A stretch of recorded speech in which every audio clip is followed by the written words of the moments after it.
I left the city when just a lad.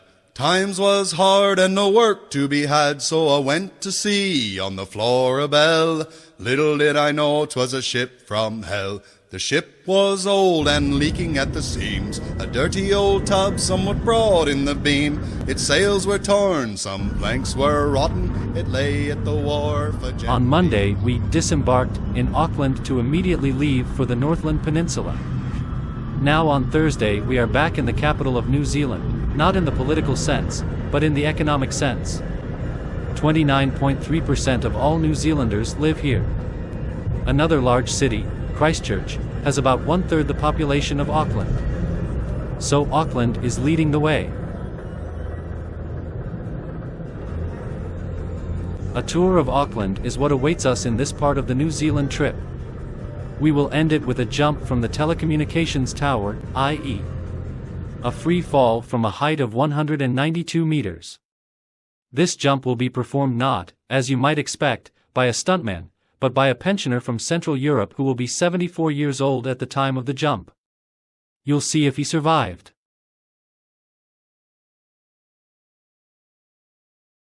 We arrived at the port in Auckland by boat, although it would otherwise be a walk from the parking lot. We welcomed the short boat trip because the city provides it free of charge, as it is a replacement for the drawbridge, which is now raised for repairs and thus unable to fulfill its function. 1,000 miles on that sea now, 1,000 miles on the heaving sea. Glory, hallelujah, that's enough for me. We set sail on the evening tide. It was early on a Saturday night. All went well in the duty light, and then by God I got a fright. The ship was hit by a big beam sea. Christ, I thought it was all up with me. She rolled and she lolloped like a big tin drum. Hell, I thought me time had come. I sailed from Auckland to the Bluff, 1,000 miles on that sea now, 1,000 miles on the heaving sea. Glory, hallelujah. Auckland, based around two large harbors, is a major city in the north of New Zealand's North Island. In the center, the iconic Sky Tower has views of Viaduct Harbour, which is full of superyachts and lined with bars and cafes.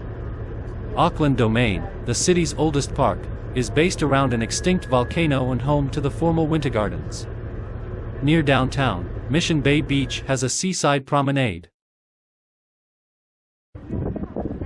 The Ferry Building is one of the most imposing port buildings in New Zealand, and testimony to the importance of water transport in early 20th century Auckland.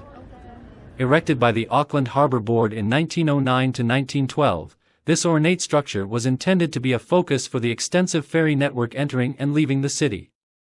Its construction was part of a costly reorganization of the docks, which included the building of the ferro-cement Queen's Wharf. These works were undertaken by the city in a bid to retain its position as a leading Southern Hemisphere port. Queen Street is the major commercial thoroughfare in the Auckland Central Business District. The northern end is at Queen's Wharf on the Auckland waterfront, adjacent to the Britomart Transport Centre and the downtown ferry terminal. Sails, the skipper cried. Shorten sails, or you buggers will all die. Get aloft, get aloft, get up the mast. Get aloft, and get up there fast. Never in my life had I been so scared. Never in my life had I wished I was dead. But I climbed up the mast and I shortened sail. I climbed down again and was sick o'er the rail. I sailed from Auckland to the Bluff, 1,000 miles on that sea now, 1,000 miles on the heaving sea. Glory, hallelujah. Albert Park is a public park in central Auckland, bounded by Wellesley Street East, Princes Street, Bowen Avenue and Kitchener Street. From the entrance at the corner of Bowen Avenue and Kitchener St, sealed footpaths climb steeply through native trees to the large flat area at the summit, where a formal layout of paths and flower gardens encircle a fountain. The skipper roared, "Man the pump so you'll see the ocean floor." So I pumped all night, though my hands were raw, and I pumped till the coming of the dawn. How we survived that night, I don't know. The wind it did roar and the wind it did blow. The Clock Tower is a New Zealand Category 1 historic place built from 1923 to 1926 and was formerly known as the Old Arts Building.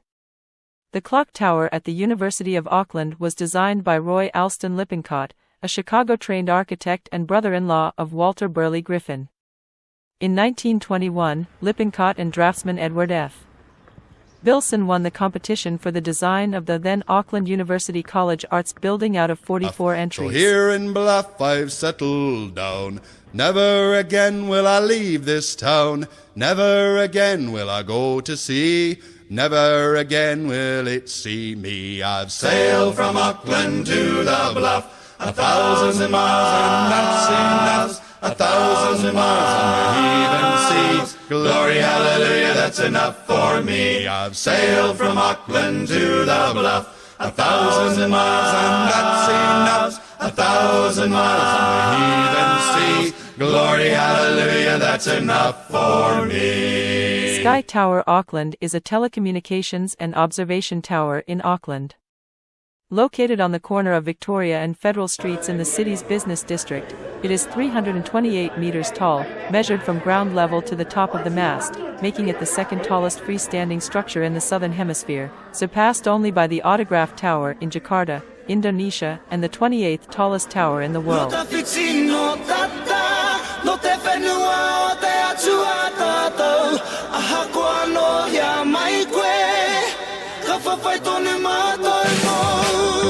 O au tō maunga tūtonu, ko te moana pari mai koe, ko koe te aua I taku remu, ko taua ano taua, no te ole I kura waka, he tiaki e te whenua,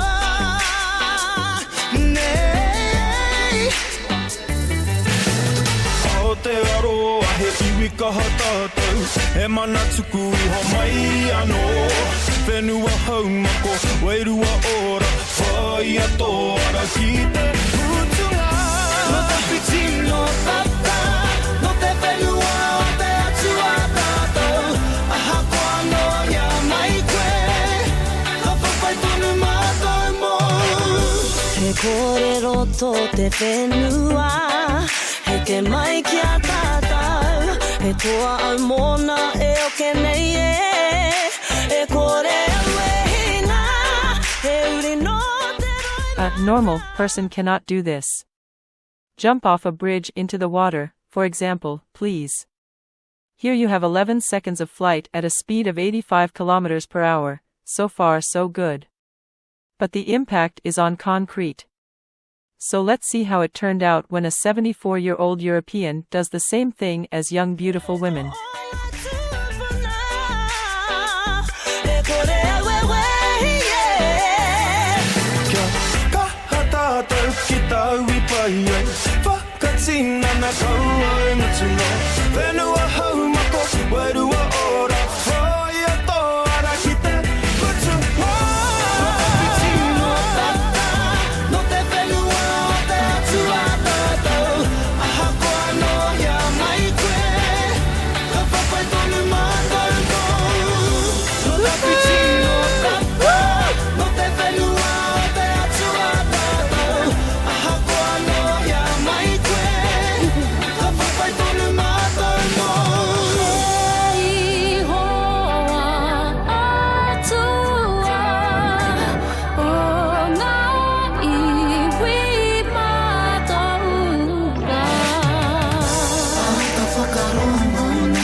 And another grown man.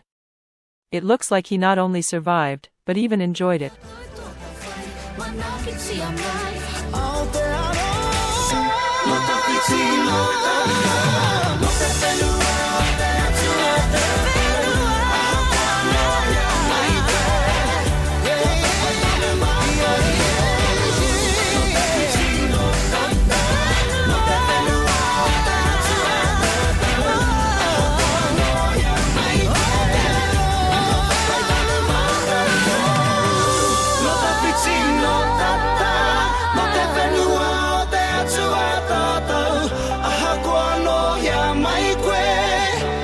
Whawhai tonu mātou